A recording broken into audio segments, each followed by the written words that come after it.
The gun was already in Augusta Kendrick's hand when she stepped through the saloon doors, and every man in the room went silent. She stood in the doorway of the Dusty Crown Saloon in Harlow Creek, Wyoming Territory, in the late spring of 1878, her black traveling dress still stiff with road dust, her dark eyes scanning the room like a hawk hunting a particular kind of prey. The oil lamps swayed on their chains above the card tables. Someone's drink stopped halfway to someone's lips. The piano player's hands lifted off the keys as though burned. She had a name on her lips. She had a bullet meant for a man. "Reuben Barnett," she said, her voice carrying clean and cold across the room. "Where is he?" Nobody moved. Nobody spoke. The bartender, a thick-necked man with a graying mustache, slowly set down the glass he was polishing. "Ma'am," he started carefully, "I did not travel 400 miles on a stagecoach with a broken spring to be called ma'am by a man who won't answer my question," Augusta said. Her hand did not tremble, the gun did not waver. "Reuben Barnett, now." That was when she heard boots on the stairs. She spun. The man coming down from the upper landing was not what she expected. She had built him up in her mind during those 400 miles, built him up from the bones of her hatred, from every sleepless night she'd spent in that hollow farmhouse in Missouri after burying her husband, from every debt collector who'd come knocking because the money was gone, from every letter she'd written to lawyers who told her there was nothing they could do. She had built Reuben Barnett into something monstrous. The man on the stairs was tall. He was lean in the way hard years make a man lean, with a jaw that hadn't been shaved recently and dark eyes that caught the lamplight and held it. He wore a marshal's badge on his chest. He stopped 3 steps from the bottom when he saw the gun pointed at him. He did not reach for his own weapon. He looked at her, really looked at her, and something crossed his face that was neither fear nor anger. It was recognition of a different kind. Like a man who has been carrying a weight for a long time and has always known someday someone would come to collect it. "Augusta Kendrick," he said quietly. She had not told anyone her name. That stopped her just for a fraction of a second, and that fraction was enough for the whole world to tilt slightly on its axis. "You know who I am," she said. "I know who you are," he said. "I know why you're here. And I know you've got every right to that gun." He came down the last 3 steps slowly, hands open and visible at his sides. "But before you use it, I'm asking you to give me 1 hour, just 1 hour to explain. After that, if you still want to pull that trigger, I won't stop you." Augusta's finger tightened on the trigger. Her dead husband's face floated up behind her eyes. Daniel Kendrick, who had trusted the wrong man. Daniel Kendrick, who had been swindled out of every dollar they owned, who had drunk himself into a grave that Augusta could barely afford to mark with a stone. Daniel Kendrick, dead at 34, and the man who had sold him that fraudulent land grant, a man named Reuben Barnett, standing in front of her now wearing a lawman's badge like he had the right to it, like he had become someone else entirely. Her arm was trembling now, though she fought it. 1 hour, she said finally, and then God help you. To understand how Augusta Kendrick came to stand in a saloon doorway in Harlow Creek with a loaded revolver pointed at the chest of the man she had traveled half a territory to kill, you have to understand what she was made of and what had been taken from her. She had grown up in the hill country of Missouri, the daughter of a school teacher and a woman who could do 3 things at once and make it look effortless. Augusta had inherited both parents in equal measure. She had her father's precision. She could balance accounts, read Greek, and load a rifle with the same quiet competence. And she had her mother's iron will, which was the kind of will that doesn't announce itself but simply refuses to be broken. She had married Daniel Kendrick when she was 22 and he was 25 in the spring of 1869. He was a good man. Not a brilliant man, not a particularly ambitious one, but honest and warm, and he made her laugh, which she had decided young was worth more than most things. They had a farm. It was not large, but it was theirs, and Augusta had loved it with a quiet fierceness that surprised even her. She had loved the particular smell of the soil in the morning and the way the light came across the fields in September. She had been happy. Then a man came through in the summer of 1874, selling land grants for territory out west Wyoming Territory. He said, land so rich and flat and well-watered that a man would be foolish not to stake a claim. His name was Reuben Barnett. He had a salesman's charm and a salesman's ability to make you feel like the fortunate one in any transaction. Daniel had been impressed. Augusta had been cautious. She had asked questions that Reuben Barnett had answered smoothly, and she had thought about it for 3 days. In the end, it had been Daniel's decision. He had wanted it. He had wanted the idea of it: fresh country, new start, a piece of land that was truly theirs and not 3 generations mortgaged. She had signed the papers beside him because she loved him, and because the man had papers and seals and a convincing story. They had handed over $1,200, which was every dollar they had plus what they borrowed against the farm. Reuben Barnett had ridden out the next morning, and they never saw him again. The land grant was fraudulent. A lawyer in Springfield told them this 8 months later, after months of waiting for a deed that never came. The territory office in Cheyenne had no record of it. The seals were good forgeries, but forgeries nonetheless. They had been swindled completely. The mortgage called in. The farm was lost. Daniel, who had never been a man given to darkness, discovered that shame and despair could hollow a man out in ways that hunger couldn't. He started drinking. Augusta took in laundry, took in sewing, took a position as a schoolteacher, which was a position she was perfectly suited for but never should have needed. She had held the household together with the same quiet ferocity she brought to everything, but she could not hold Daniel together.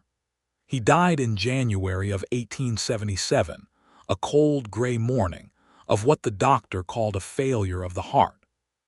Augusta had stood at his grave in the frozen ground and felt something inside herself go very still and very cold and very clear. She had been 29 years old, and she was a widow with nothing, and the clarity she felt standing there was the clarity of a single, unalterable purpose. She was going to find Reuben Barnett. It had taken her a year and a half. She had written letters. She had hired a man in St. Louis who found people for a fee. She had followed the trail of rumor and record through 3 states, and the trail had led her here, to Harlow Creek, Wyoming Territory, where, according to the man she'd hired, Reuben Barnett had been living for the past 2 years.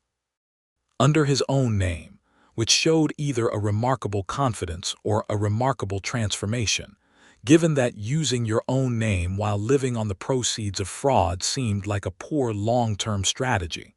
She had not expected the marshal's badge. She had not expected to feel, for even a fraction of a second, anything other than the cold, righteous certainty that had carried her 400 miles. Reuben Barnett led her to a back room off the saloon, the bartender's office. Just a plain table and 4 chairs and a window that looked out on the alley. And he poured her a glass of water from a tin pitcher without asking if she wanted it, which she did. She sat across the table from him with the revolver laid flat on the table between them, her hand resting beside it. He sat down and folded his hands and looked at her. "You're not what I expected," he said. "I expect I'm exactly what you deserve," she said. He didn't argue that. He was quiet for a moment, studying his folded hands, and then he looked up at her. "How much do you know about me? From the year I came through Missouri. I know you sold fraudulent land grants to at least a dozen families in 3 counties, she said. I know you were working with a man named Carver Hollies out of Kansas City. I know the seals were printed by someone in St. Louis. And I know you took $1,200 from me and my husband and then disappeared." He absorbed this without flinching. "That's all accurate. Then we don't have much to discuss. We have the part you don't know," he said, "the part that happened afterward." Augusta's jaw tightened. "Don't." "I'm not asking for your sympathy," he said quickly. His voice was level and without pleading, which was the one thing that kept her listening. A man begging might have moved her to contempt. This steadiness was harder to dismiss. "I'm just asking you to know the full truth of what you're dealing with before you decide what to do with it." She looked at him.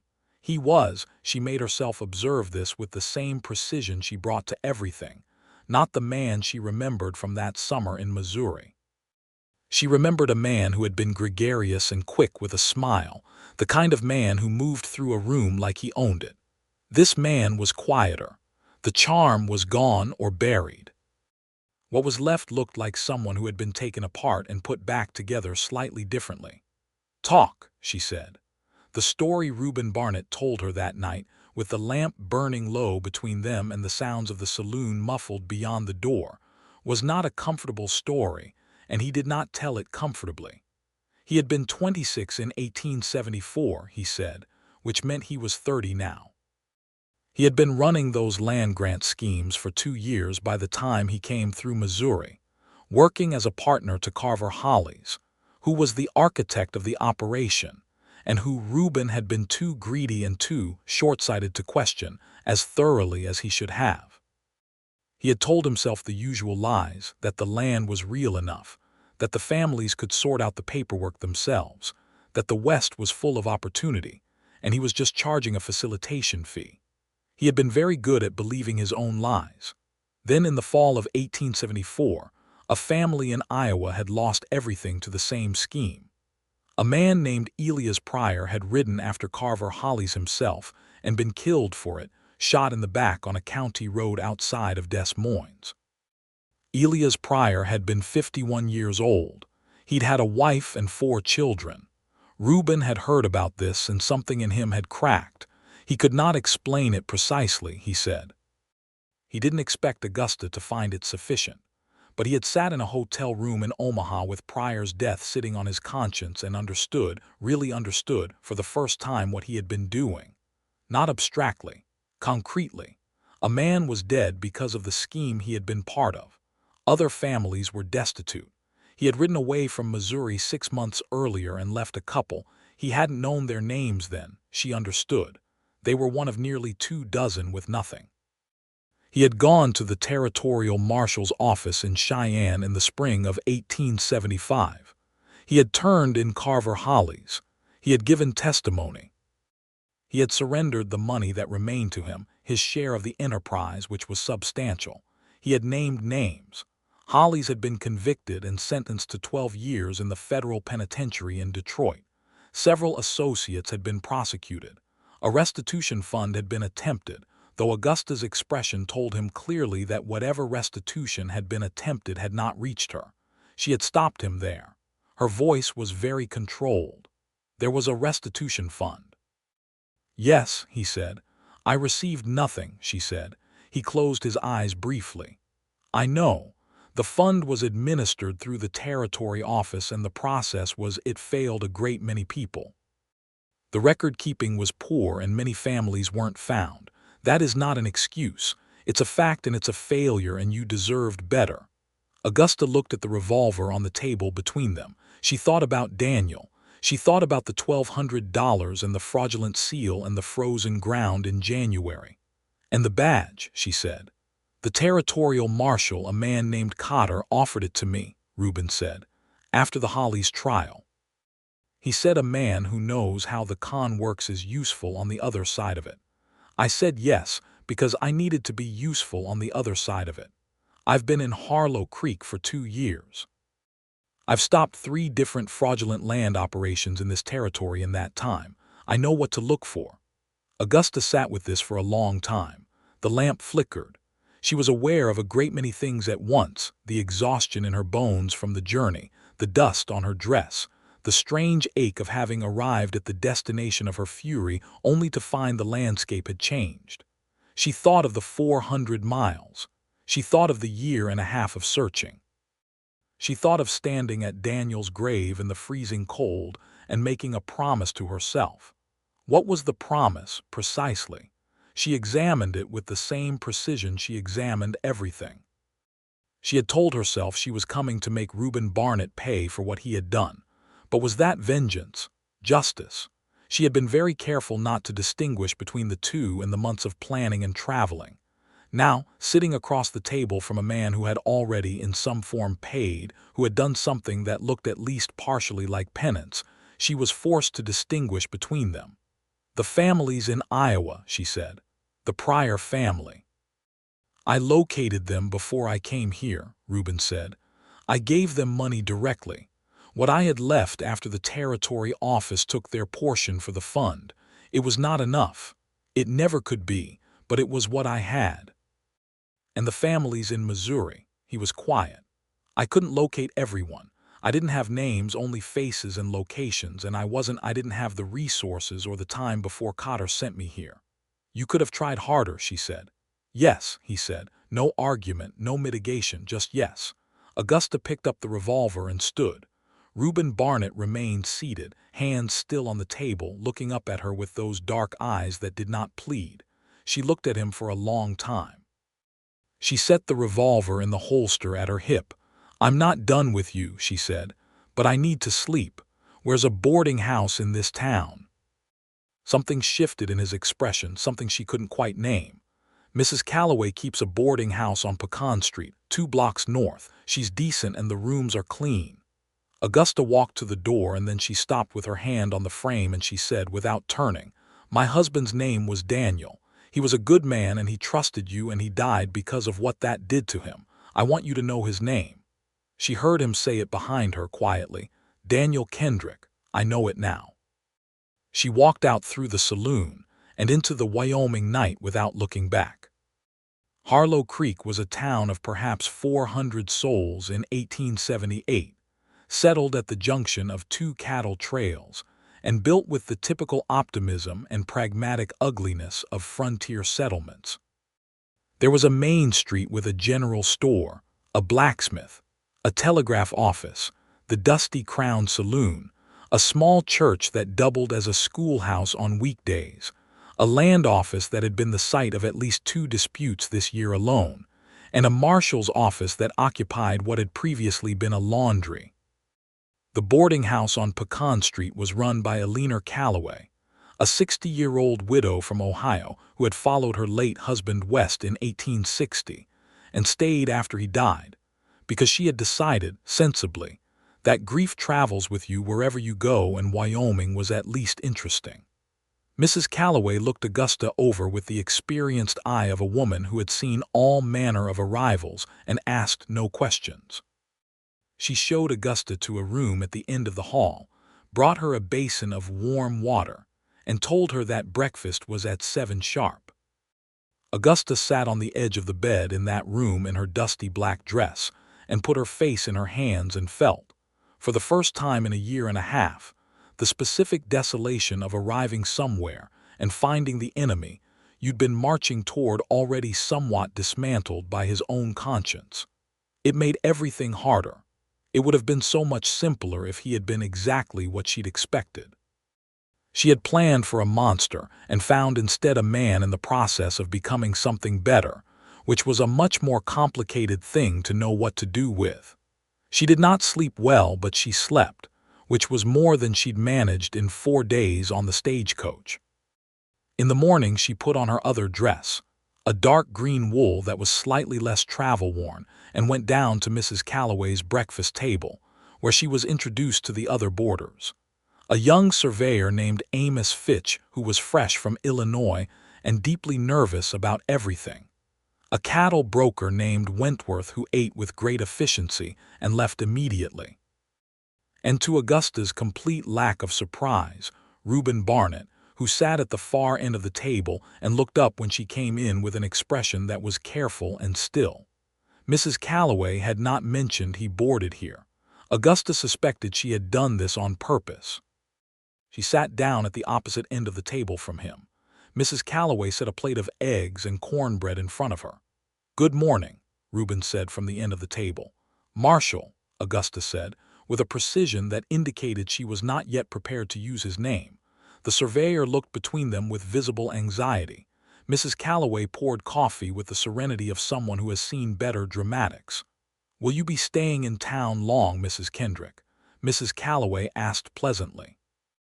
Augusta considered this. She had arrived with a plan that now required significant revision. She had not arranged for anything beyond arrival.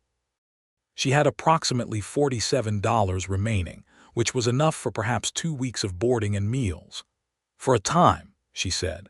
After breakfast, she walked the length of the main street with the particular attentiveness of a woman who is assessing a new situation and deciding on a plan. She noted the church schoolhouse. She noted the sign in the window of the general store clerk wanted, apply within. She noted the land office. She applied for the clerk's position and was hired by noon by a man named Sutherland, who was reassured by her arithmetic and her handwriting and slightly alarmed by her directness. The position paid $4 a week, which would support her indefinitely if she chose to remain. She chose to remain. She was not yet sure why, and she preferred not to examine it too closely. 3 days passed. She began to understand the rhythms of Harlow Creek, the cattle buyers who came through on Tuesdays, the mail that arrived Thursdays, the particular civic drama that surrounded the land office, which was the center of half a dozen ongoing disputes that Mr. Sutherland kept her abreast of with great relish. She learned the names and faces of the town. She was not warm, but she was precise and helpful, and the townspeople recognized competence and were grateful for it. On the 4th day, Reuben Barnett came into the general store. He stood at the counter while she was tallying a ledger and waited without announcing himself, which she appreciated. She finished the column before she looked up. "Marshal," she said. "Augusta," he said, and then he paused. "Is that would you prefer I use Mrs. Kendrick?" She considered this. "Augusta is fine." He set a sheaf of papers on the counter. "I need someone to look at these land registry documents. There's a transaction happening at the land office next week that has the smell of a scheme about it. I'd like a second pair of eyes from someone who can read legal language." She looked at him levelly. "You're asking me. You signed a fraudulent land grant 4 years ago and didn't discover it for 8 months, he said. "That means you read it carefully and it was good enough to fool you, which means you're a good reader of these documents. That is an unusual compliment." "I'm not a usual man," he said. Then, as if he regretted the familiarity, he looked away briefly. "If you'd rather not, I understand." Augusta pulled the papers toward her. She read them for 20 minutes in silence while Reuben waited, first standing, and then sitting on a crate by the door when she ignored him thoroughly enough that sitting seemed permitted. She made 2 marks in the margins with a pencil she produced from behind the counter. "Here," she said, turning the papers toward him. "The land description in the 3rd paragraph references a survey meridian that doesn't correspond to the parcel number in the registry header. And here, the notarization date is 3 weeks before the signature date, which is impossible." Reuben leaned over the papers. He was close enough that she was aware of him in the particular way that an isolated woman who has not been close to anyone in a year becomes aware of proximity. She stepped back half a step and kept her expression neutral. "You see it clearly," he said. "I see it because I didn't see it once before," she said.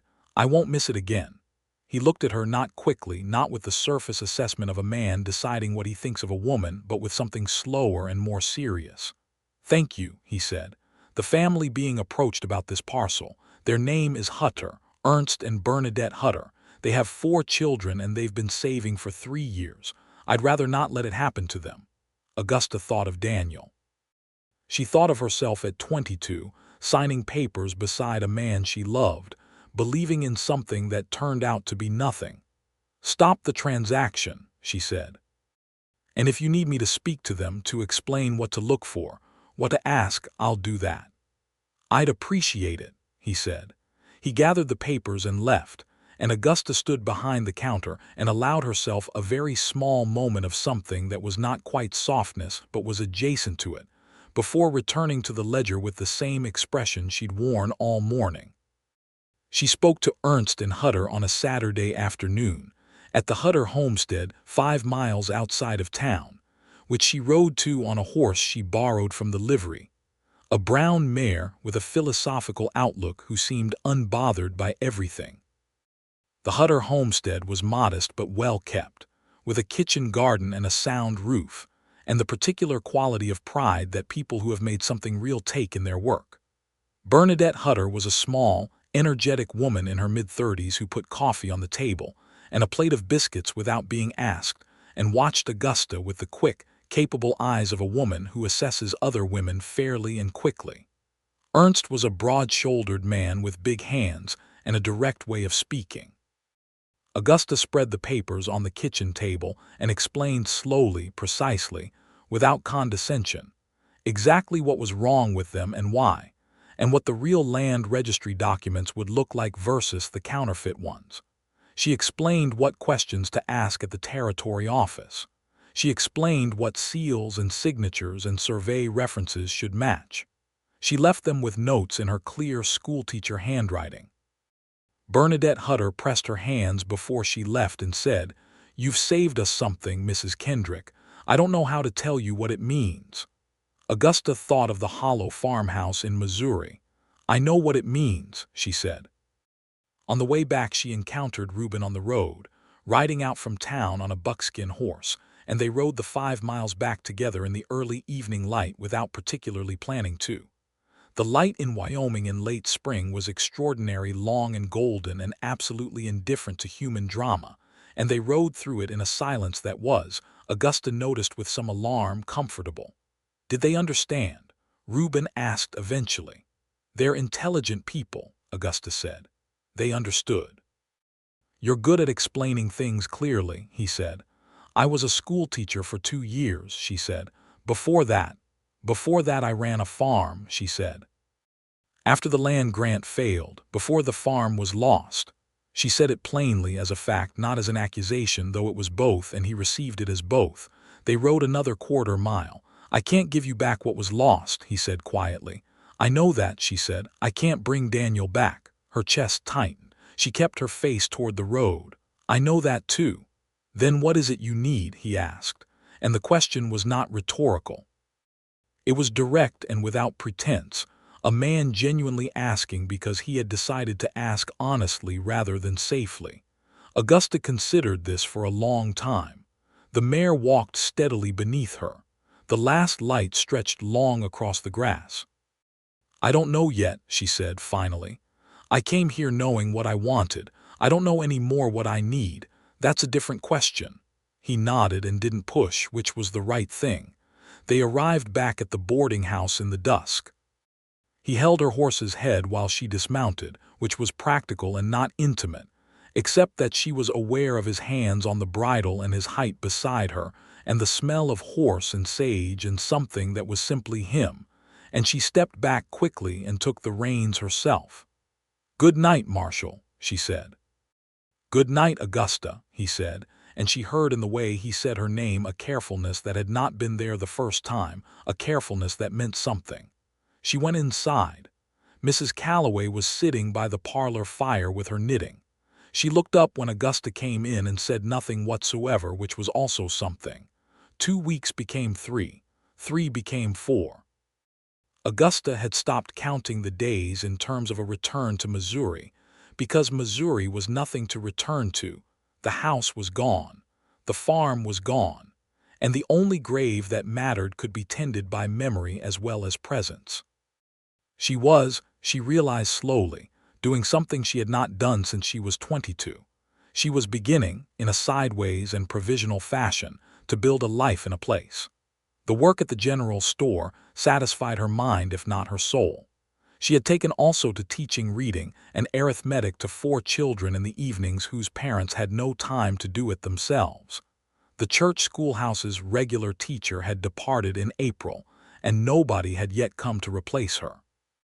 Word got around, as word does in small towns, and by the end of June she was teaching a class of 11 children in the schoolhouse 3 evenings a week and on Saturday mornings, entirely informally and for no pay, because she could not watch children go uneducated without doing something about it.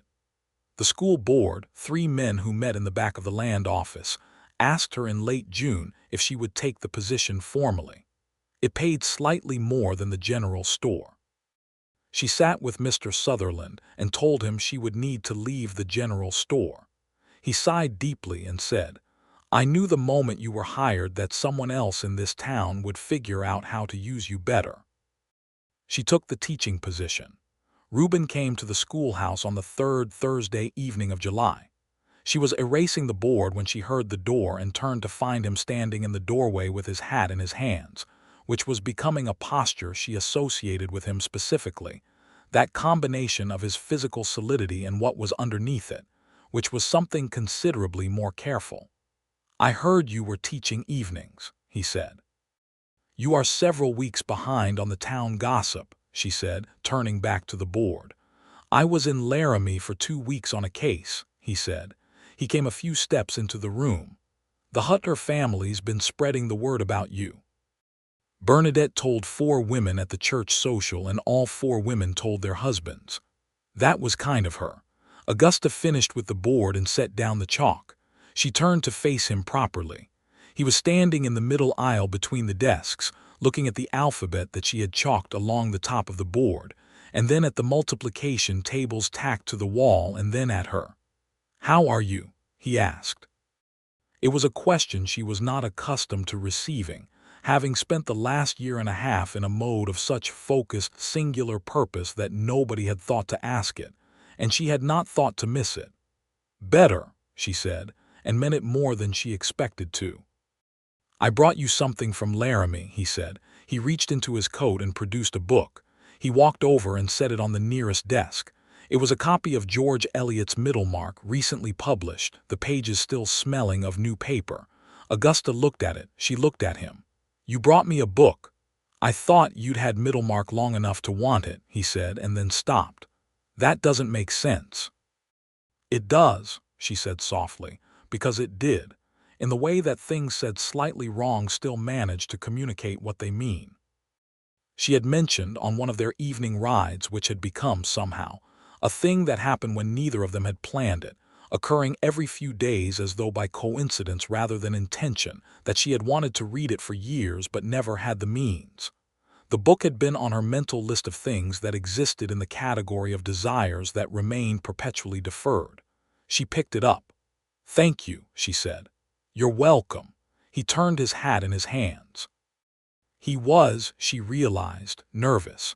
A man who had looked at her steadily through the moment she pointed a gun at him, and had not shown nerves, there was now nervous about a book. It rearranged something in her understanding of him. "Have you eaten?" she said, surprising herself. "No," he said. "Mrs. Calloway always makes too much on Thursdays," she said. "Come back and eat." They walked back to the boarding house in the early dusk of a Wyoming July, which is warm and long and smells of dry grass and the distant promise of mountains, and they ate supper at Mrs. Calloway's table with the nervous surveyor Amos and Mrs. Calloway herself, and then they sat on the boarding house porch afterward while the night settled in and the stars came out, which in Wyoming are something extraordinary. And Augusta read the first page of Middlemarch by lamplight while Reuben sat in the other porch chair and said nothing, which was, she was finding, one of his most remarkable qualities, that he had learned how to sit inside a silence without filling it unnecessarily. The surveyor Amos passed by on his way in and looked at them with the expression of someone witnessing something he was not entirely sure he was supposed to witness, and went inside quickly. "He thinks we're courting," Augusta said without looking up from the book. "Are we?" Reuben said. Augusta lowered the book. She looked at him in the lamplight. He was looking at the stars with a studied quality that meant he had said the thing and was now waiting for the consequences with as much composure as he could manage, which was considerable but not limitless. "What would you be asking me if we were?" she said. He turned to look at her then. His face in the lamplight was. She had been looking at it for several weeks now in various conditions, and she had not allowed herself to form an aesthetic opinion, because forming an aesthetic opinion about the face of the man who had destroyed her former life felt like a complexity she was not yet ready to manage. She was managing it now regardless. "I would be asking," he said slowly, "if you could see a way to give someone a second chance who has done something genuinely wrong, and not for his own benefit but for yours because you deserve." He stopped. He pressed his lips together. "I'm not saying this well." "No," she agreed, "but I understand it anyway." She was quiet for a moment. The lamp breathed its small yellow light between them. "You did something terrible," she said, not cruelly, as a fact which it was. "Not from malice, I believe that, but from a version of yourself that chose easy money over other people's lives. And then you stopped, and you tried to repair it. Those two things are both true, and they don't cancel each other out." "No," he said, "they don't." "Daniel is gone," she said. "Nothing changes that. The farm is gone. The $1,200 is gone. Those losses are permanent." She heard her own voice level, careful, because she was a woman who had learned to use precision as a scaffold. "But I am 30 years old, and I am not gone. And I have been building something here without particularly planning to. And you have been," she paused, "a part of this place in a way that I didn't expect." "Augusta," he said quietly. "I am not saying yes to anything yet," she said very clearly. "I am saying that I have not closed the door, which is a different thing, and it's the truest thing I can tell you right now." He nodded. Something in his face, that guarded quality he wore as habitually as his badge, eased very slightly, the way a landscape eases when the particular quality of light changes. "That's enough," he said. They sat on the porch until the lamp needed refilling, and then they said good night and went to their rooms. And Augusta lay in the dark with the book on the pillow beside her and thought about Daniel, which she did every night, and thought about the clear, strange journey that had carried her from that frozen gravesite to this room in Harlow Creek, and felt, underneath the grief, underneath the complexity of everything, something she had not felt in a very long time, which was a tentative curiosity about what came next. August arrived, and with it the peak of the cattle season, which brought noise and temporary population, and at least 3 fistfights in the vicinity of the dusty crown that Reuben handled with a combination of authority and what Augusta was beginning to recognize as a dry tactical intelligence that she found unexpectedly engaging. She was not a woman who admired authority for its own sake, but she admired the specific way Reuben applied it, precisely, proportionally, without relish. She also began to see him as the town saw him, which was differently from how she had arrived seeing him. The people of Harlow Creek trusted him in the uncomplicated way that small communities trust the person who has been consistently reliable. He knew everyone. He remembered the particulars of their situations and asked about them without being prompted. He had no favoritism that she could identify and no corruption, which in a Wyoming Territory lawman in 1878 was notable enough that she would not have believed it if she hadn't watched it carefully for 2 months. He had become, she thought, genuinely good. Not simply good at performing goodness, but good in the way that costs something, that requires constant choosing, especially for someone who knows exactly how the alternative works. She found this more affecting than she wanted to. In late August, a situation arrived that tested it. A man came through Harlow Creek on a chestnut horse, well-dressed, smooth-mannered, carrying papers and a case of sample documents, and set up in the hotel for 3 days, and began making inquiries at the land office about parcels available in the northern part of the county. He called himself Dalton Marsh, and he had the particular quality of charm that Augusta had spent enough time in the presence of to recognize, the kind that is deployed rather than felt, the kind that was a tool being used. She noticed it on a Tuesday. By Wednesday evening, she had spoken to 2 families who had been approached by him with what sounded, in their description, extremely similar to the structure of the fraudulent scheme that had taken her farm. She went to the marshal's office. It was the first time she had been inside it. The office was small and practically furnished a desk, a gun rack, a wood stove, 2 chairs, a set of filing shelves that were considerably better organized than any filing system had a right to be in a frontier marshal's office. Reuben looked up from paperwork when she came in and stood immediately, which she noted as a courtesy. "There's a man in town," she said, "Dalton Marsh. He's selling fraudulent land grants." She laid out what she had observed and what the 2 families had told her, in the same clear, organized sequence she used when presenting information to the school board. Reuben listened without interrupting, making 2 notes on a piece of paper. "You're certain about the structure of the scheme," he said when she finished. I have personal experience, she said. He looked at her for a moment and something crossed his face, that thing she had seen before, the acknowledgement that carried no excuse. Can you get me those families to speak with him again, with you present? I need to establish that he's made the offer and presented documents. I can't arrest a man for having a charming manner. I'll speak to them tonight, she said. What followed was 3 days of careful maneuvering, Augusta working as an unofficial partner to Reuben's investigation in a way that neither of them named explicitly but both understood. She spoke to the families. She obtained descriptions of the documents Marsh had presented.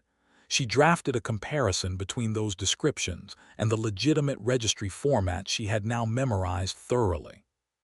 Reuben cross-referenced with the Territory office via telegraph. When Dalton Marsh attempted to execute the first transaction on a Friday morning, Reuben was there with territorial authority, and Augusta was there with documentation, and Marsh was arrested before noon. 2 families still had their savings. They were standing outside the land office afterward, in the dusty heat of late August, and Bernadette Hutter, who had come to town for the market and arrived in time to witness the arrest, put her arm around Augusta and said something quietly in her ear, and Augusta felt her eyes sting in a way she had not allowed herself in public for a long time. Reuben was talking to the Territory deputy who had ridden in for the arrest, and he glanced over and saw her face the brief unguarded moment of it, and he didn't say anything then. But later, when the deputy had gone and the town had reassembled itself around the drama and moved on, Reuben found her at the general store where she had gone to help Sutherland, who had asked her to assist on the busy market day. He stood at the counter until she looked up. "You did something significant today," he said. "We did something significant," she said. He accepted this amendment. "Are you all right?" "I'm better than all right," she said, and meant it. "I spent a year and a half wanting to punish someone. I spent today preventing something from happening to someone else. The second thing feels considerably better." He looked at her with those steady dark eyes. "For what it's worth, and I know what it's worth, I think Daniel would have been glad to know you did that." She was going to respond with something controlled, and she found she couldn't. She simply looked at him for a moment with her heart considerably less defended than she generally managed. "Thank you," she said, and her voice was not entirely steady, and she didn't apologize for that.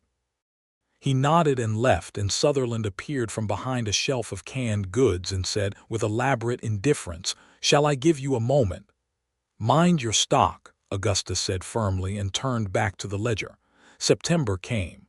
The cattle season wound down. The evenings cooled. Augusta and Reuben fell into a pattern of evening walks along the creek, Harlow Creek itself, a modest clear-running thing with cottonwoods along its banks that turned gold in September. That began as accident and became intention, and then became something both of them waited for through the days without quite saying so. They talked about everything.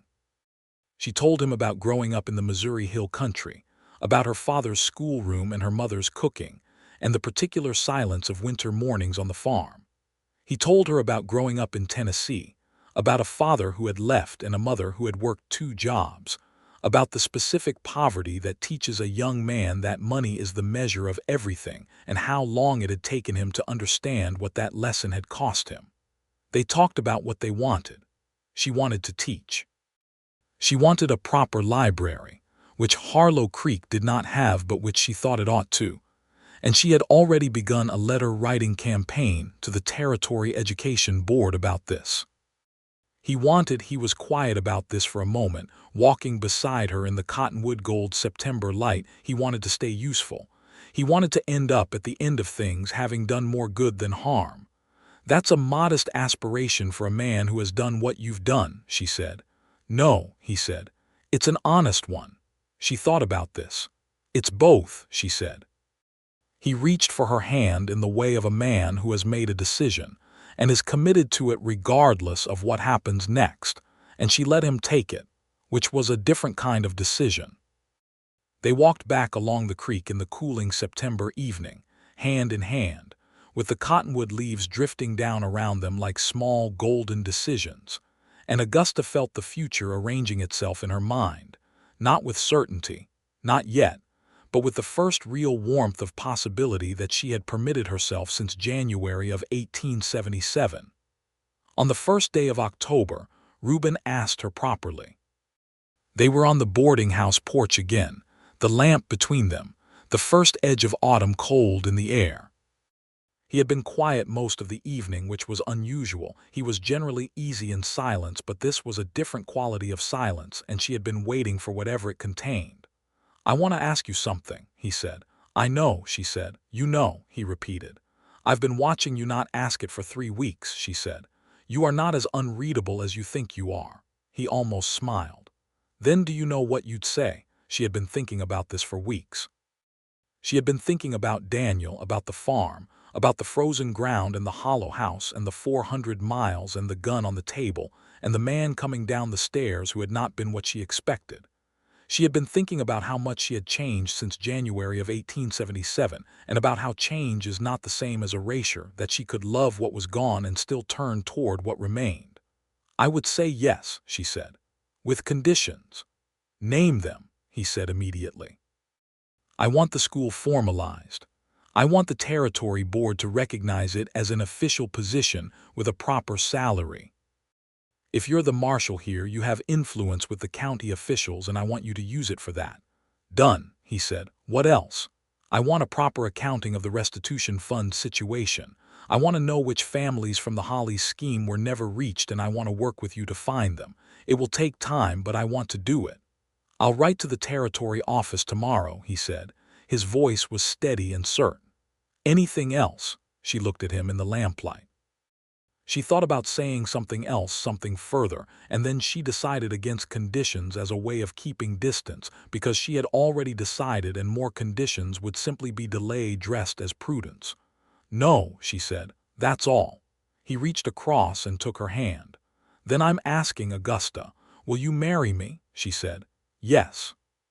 He brought his other hand over and covered hers with both of his, and looked at her with an expression she had not seen on him before. Not the careful steadiness, not the watchful reserve, but something open and almost undone, like a man who had been holding something carefully for a long time and was only now setting it down. They were married in November. The ceremony was at the church that had been the schoolhouse and would become the church on Sundays and the schoolhouse on weekdays, which seemed appropriate for Augusta's life, and it was performed by the minister who had arrived in Harlow Creek in October, a young man named Clarence Byad, who was somewhat alarmed by the frontier but committed to it. Mrs. Calloway sat in the front pew and cried with absolutely no attempt at discretion. Bernadette and Ernst Hutter came in from the homestead. Amos Fitch, the surveyor, attended and shook Reuben's hand with considerable relief, as though he had found the outcome of something that had been worrying him for months. The wedding was simple and direct, which suited them both. Augusta wore her dark green wool dress, which was the best she had, and Reuben wore a clean white shirt and his badge. She had told him he could take it off for the ceremony, and he had said he didn't think that was necessary, and she had agreed that it wasn't. The badge was part of who he had become, and she was marrying who he had become, not who he had been. They moved into a small house on the eastern edge of town that they rented from a rancher who had no use for it through the winter. It was 2 rooms and a loft and a good stove, which was all they needed. Augusta hung the window curtains herself blue cotton, which she'd bought from the general store, and put Middlemark on the shelf beside the window, and felt, unpacking her small traveling trunk into this small house in this small Wyoming town, 400 miles from anything she had known, the peculiar and undeniable sensation of being exactly where she was supposed to be. That first winter in the house on the eastern edge of Harlow Creek was the best winter Augusta could remember. The Wyoming cold was genuine and uncompromising, nothing like the mild Missouri winters she was accustomed to. But the house held its warmth, and the stove was good, and there was something specifically wonderful about the cold outside when you were inside with someone, the cold being the condition that makes the inside mean something it wouldn't otherwise mean. They had developed, by February, the particular domestic language of two intelligent people who have both spent time alone and value the company of someone who doesn't require constant performance. They read in the evenings, she Middlemark, which she was reading slowly and with enormous pleasure, he whatever came through on the supply wagon that seemed worth his time, which was varied and eclectic. They argued about things they read, which was one of Augusta's primary pleasures in life, and which she had not had since her father died. Reuben was a better conversationalist than she had expected, direct, genuinely curious, unafraid to change his position when her argument was better. She had not expected to like him. She had not planned to like him. But liking, she was finding, is a more obstinate creature than love. It persists more practically through the ordinary days. It shows up in the small appreciations that accumulate into something that sustains a life together. She liked him. She loved him. Both things were true, and she had stopped being surprised by either. In March she told him she was expecting, with the same directness she brought to all news.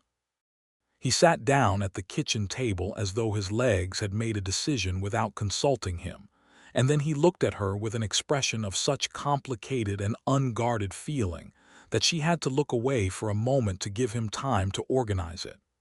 "Augusta," he said. "Yes," she said, "we'll need a larger house." He stood up and came around the table and put his hands on her shoulders and looked at her face for a long time without speaking, and then he said, "Are you well? Are you frightened?" "No," she said, which was mostly true. "I'm glad." She paused. "Are you frightened?" "Yes," he said, "and glad." "Good," she said. "Those seem like the right feelings." He kissed her, which he had become very good at, and she allowed herself to lean into him for a moment with her forehead against his shoulder, which was a thing she rarely allowed herself, the specific luxury of leaning.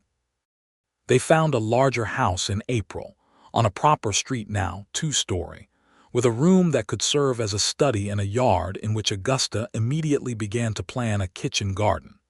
It was more house than they had money for outright, and Reuben negotiated the purchase over 3 months with the characteristic patience he brought to any situation that required sustained attention.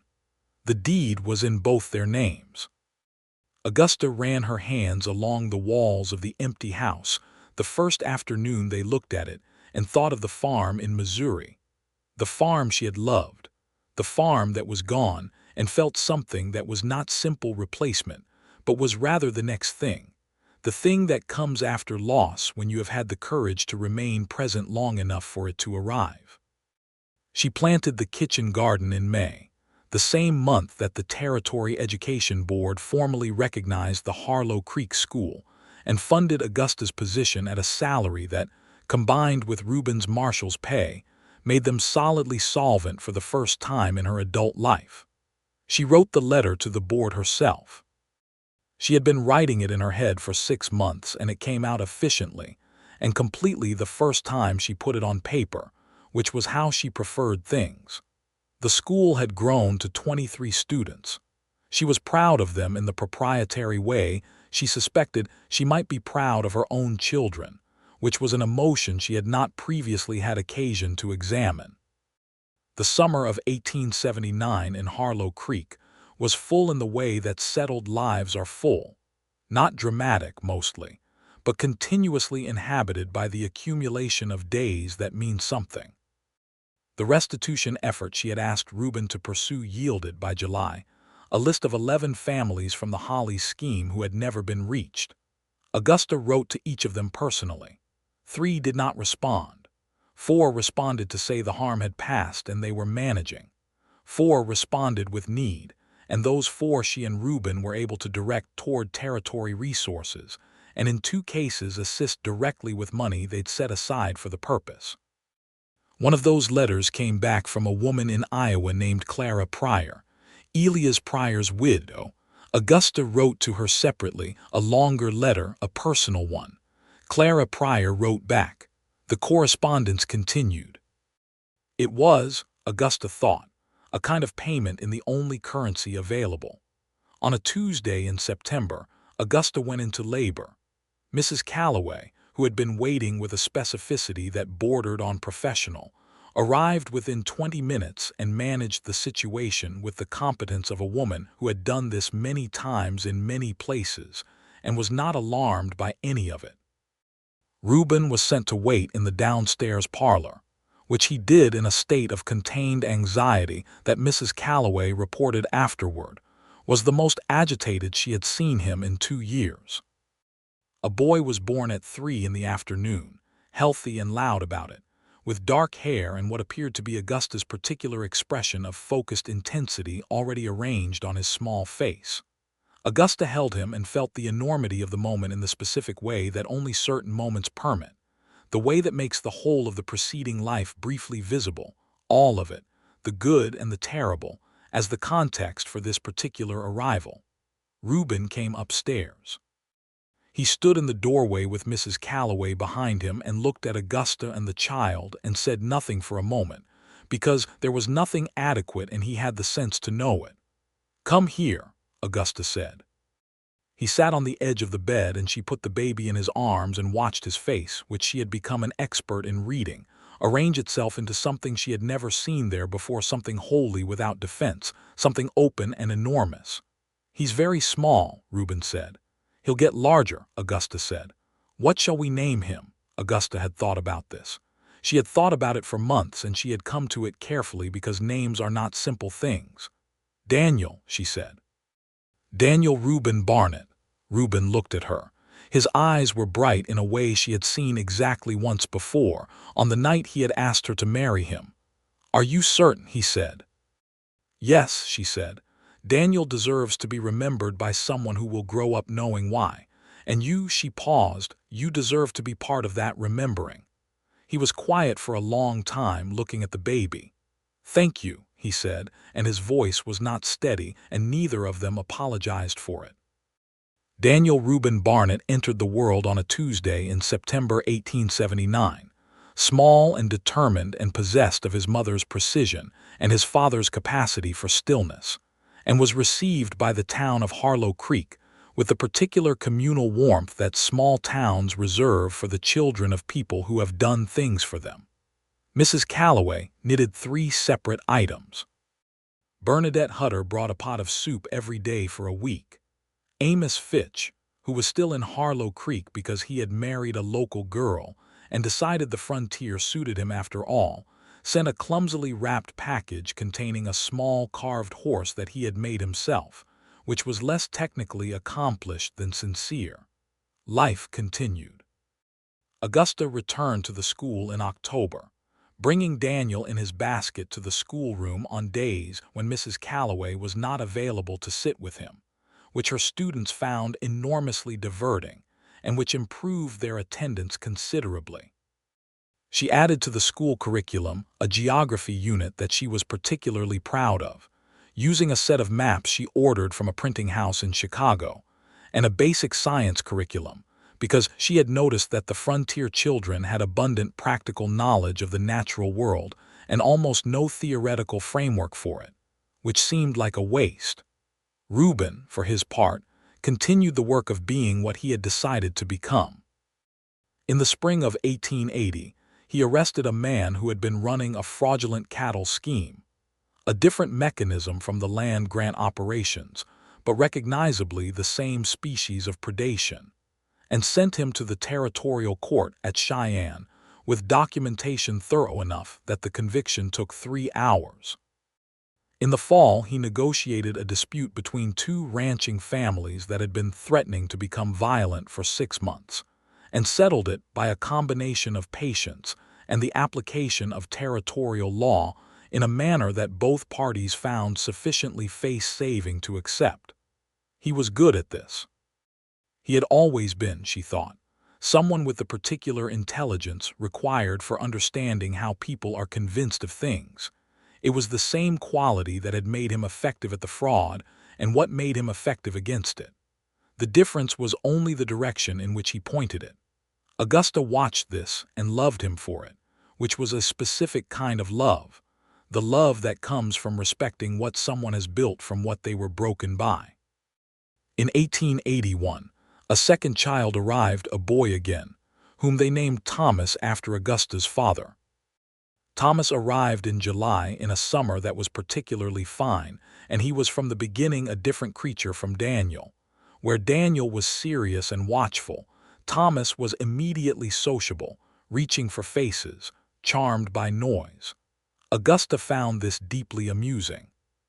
"He takes after no one I know on either side," she told Reuben, and Reuben, looking at his younger son with bemused affection, said he was perfectly happy to have one child who was not, apparently, constitutionally inclined toward intensity. "There's nothing wrong with intensity," Augusta said.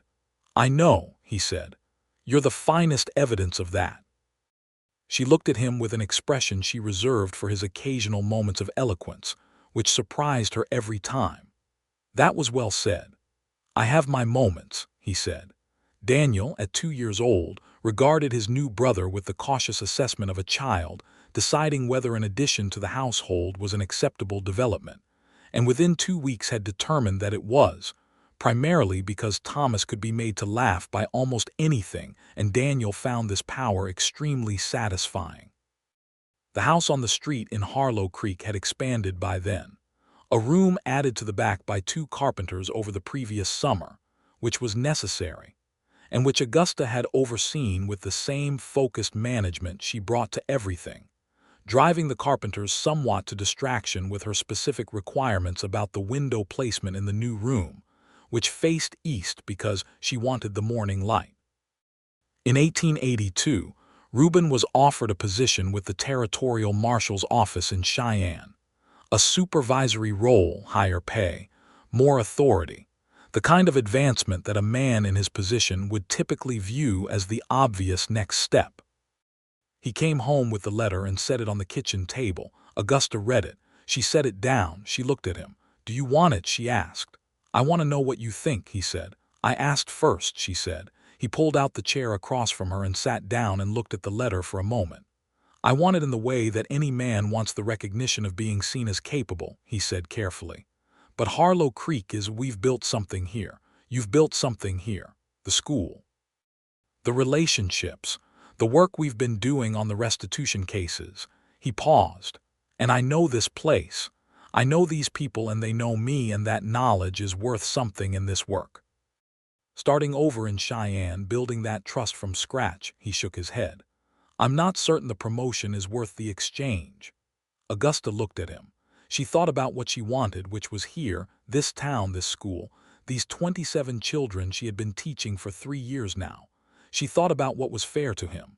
"Write back and ask if there's a version of the role that can be done from here, with travel to Cheyenne when required," she said. "The Telegraph makes that more possible than it was even 5 years ago. If they say yes, it might be worth exploring. If they say no, we have our answer." He wrote the letter. The territory office said yes. He took a modified version of the role that kept him based in Harlow Creek and required him to travel to Cheyenne 4 to 6 weeks per year, which Augusta managed during his absences with the same competence she managed everything. The years passed with the texture that good years have, not uniformly smooth, because nothing is, but fundamentally sound. There were hard winters and a summer drought in 1883 that was genuinely frightening for the farming families in the county. Reuben organized a cooperative effort through the county resources that helped the worst-affected families through the summer, and Augusta raised money from the town's more prosperous residents, with a frankness about what was needed that some people found confronting, and all of them responded to. There was illness. Thomas had a severe fever in the winter of 1884 that kept Augusta awake for 4 days straight, and which Reuben endured with a white-knuckled restraint that was the specific suffering of a parent who can do very little except stay present. Thomas recovered. Augusta sat in the rocking chair in the boys' room after the fever broke and allowed herself a shaking breath of relief that she had been holding for 4 days, and Reuben came to stand behind the chair and put both his hands on her shoulders and said nothing at all, which was the exact right thing. In the spring of 1885, Augusta learned she was expecting a 3rd child, which she had both hoped for and not quite expected. She told Reuben on a Sunday morning in March, sitting across the breakfast table. His response was immediate and unguarded. He stood up, came around the table and picked her up, which was something he had done exactly twice in their marriage and which she allowed under conditions of significant emotion, and held her for a moment before setting her down and looking at her with that expression she knew, the open, enormous one. "Are you well?" he asked, as he always asked first. "Perfectly well," she said. "I feel exactly as I felt with the boys at this stage, which is to say somewhat determined and occasionally nauseated." "Then everything is as it should be," he said. In August of 1885, a daughter arrived. She was born in the early morning before sunrise, and she arrived with less drama than either of her brothers and considerably more hair. Augusta held her in the early light coming through the east-facing window and felt the particular quality of that light. The morning light she had specified, the light she had asked for when she stood over the carpenters and told them where to place the window, and thought that there was something exactly right about this. "What is her name?" Reuben asked, sitting beside her on the bed, one son on each side of him, Daniel serious and watchful, Thomas leaning forward with enormous interest. "Clara," Augusta said. She looked at Reuben. He understood immediately. Clara Pryor, the widow in Iowa, the ongoing correspondence, the thread of connection and repair that ran through their life together like a second foundation. He smiled. It was a full smile without reserve, the kind she had seen more and more of over the years as the guard he had built over a difficult past became less necessary. "Clara Barnett," he said. "Clara Augusta Barnett," she said. "Is that settled?" he asked. "It was always settled," she said. "I just waited to tell you." He laughed, a genuine laugh, the kind she had come to love as much as any other sound in the world, and leaned over and kissed her forehead. And Daniel observed this with the philosophical air of a 6-year-old who has decided that adults are generally inexplicable. And Thomas announced that he wanted to hold his sister, and Augusta said he would need to wait 10 minutes, and Thomas began negotiating, which he would do all his life. The restitution work was completed as completely as it ever could be by 1886. Every family from the Hollies scheme that could be found had been found. 7 of them were in correspondence with Augusta, regular letters that had become in some cases genuine friendship across the distance. Clara Pryor in Iowa wrote every month without fail. The accounting of what had been done and what had been repaired was never going to be perfectly balanced. Some losses are permanent and some wounds leave scars, but it was as complete as human effort could make it, and that was something. Augusta sat one evening in the study, her study, the room she had claimed as hers specifically, lined now with books from Chicago and New York and once from London, and wrote a final summary letter to the Territory Records Office, documenting the completed cases. She wrote it with the same precision and clarity she brought to everything. When she was done, she held it for a moment before folding it, feeling the weight of everything it represented, not just the work but the journey, 400 miles, the gun on the table, the man on the stairs who had not been what she expected. Reuben appeared in the doorway. He had put the children to bed, which was a task he undertook with the same patient thoroughness he brought to everything, and Daniel had required 3 separate negotiations about the candle, and Thomas had required a story, and Clara had required nothing except that someone remain in the room until she fell asleep, which Reuben had done, sitting in the small chair in her room in the dark. "Finished," he said. "Finished," she said. He came in and sat on the edge of the desk. She would have objected to this in principle, except that he did it with such habitualness that objecting had stopped occurring to her, and looked at the letter. "Is it well done?" he asked. "It's honest," she said. "Which is the best I can do." He reached over and tucked a strand of hair back behind her ear, which was a thing he did without thinking when they were close, and which still, after 7 years, made something in her chest do something embarrassingly unguarded. She was 37 years old and the most practical woman in Harlow Creek, and she had never entirely gotten used to being touched with such uncomplicated tenderness by a man who had once been the sum of all her rage. Life, she thought, had an extremely dark sense of humor about the ways it arranged its ironies. She was grateful for it. "Come to bed," he said. "In a moment," she said. He left, footsteps down the hall, and Augusta sat for one more moment in her study in the lamplight, in the house that was hers, in the town that had become hers, in the life that she had built from the ruins of what had been taken from her. She thought about Daniel Kendrick, as she thought about him every day, not with the cold, clear fury of that gravesite in January of 1877, but with the tenderness of a woman who has loved someone and lost him and carried him forward. Daniel Kendrick, for whom her son was named. Daniel Kendrick, who had trusted the wrong man, and whose trust had set in motion a chain of events that had carried Augusta 400 miles to a saloon doorway and a loaded gun, and a man coming down a staircase who had already changed. She sealed the letter. She set it on the desk to be posted in the morning. She turned down the lamp. She walked down the hall to her bedroom, to her husband, who was already in bed reading by candlelight, and who looked up when she came in with an expression of simple gladness that she had never seen on anyone else's face, and that she had come to understand was specific to her, the particular gladness of a man who knows precisely what he has been given and has never stopped being grateful for it. She got into bed beside him.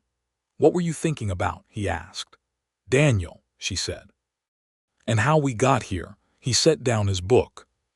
He was quiet for a moment, in the way he was always quiet when she mentioned Daniel, not with guilt, not anymore, but with the respect of a man who understands that some presences do not fade and should not be asked to.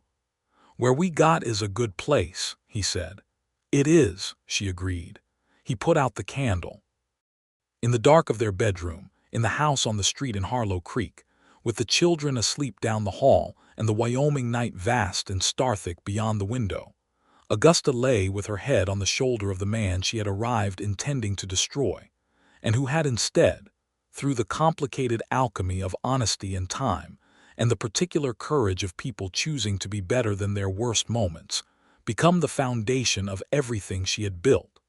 She could feel his heartbeat under her hand. Steady, regular, the specific rhythm of him. Outside, the night was enormous and indifferent, as Western nights are. Inside, everything that mattered was present and accounted for. It was, she thought, with the precision she brought to every assessment, exactly enough. It was, in fact, more than enough. It was everything. And across the town of Harlow Creek, which had been the destination of her fury and had become the site of her life, the families slept. The Hutters out on their homestead, Mrs. Calloway in her boarding house with her knitting beside her chair, the surveyor Amos and his wife and their 2 children, the children Augusta taught who were becoming themselves under her patient and exacting attention. The town breathed in the Wyoming dark, young and impermanent and certain of itself in the way that frontier things are certain, by necessity, by the daily insistence of continuing to exist.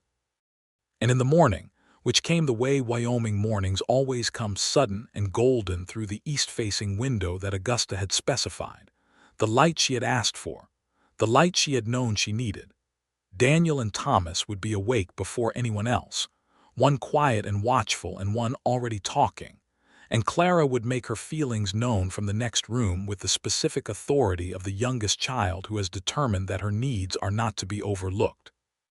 And Reuben would groan amiably into the pillow and then get up because that was who he was, and Augusta would follow because that was who she was, and the day would begin.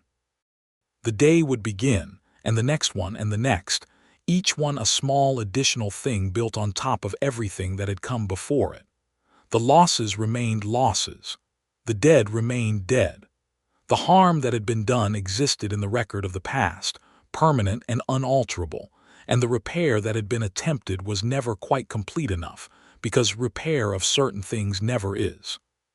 But standing against those truths, also permanent and unalterable, was the fact of the house and the children and the morning light and the man who had already changed before she arrived, who had changed himself without being asked to and without anyone to witness it, who had put down the worst version of himself and picked up something better and carried it forward through the years, and who had been, when she came for him with a gun and 400 miles of fury, standing right there on the stairs, waiting. She had expected a monster. She had found a man. She had been furious about that for a long time, and then she had stopped being furious. And then, somewhere in the cottonwood gold of a Wyoming September, she had understood that what she had found was not a lesser thing than what she'd expected. It was simply a real one. And real, she had decided, with the precision and the iron will and the warm, fierce clarity that was Augusta Kendrick Barnett, 37 years old, mother of 3, teacher of 27, builder of things from rubble. Real was the only thing worth having. It was the only thing that held. It was the only thing that did.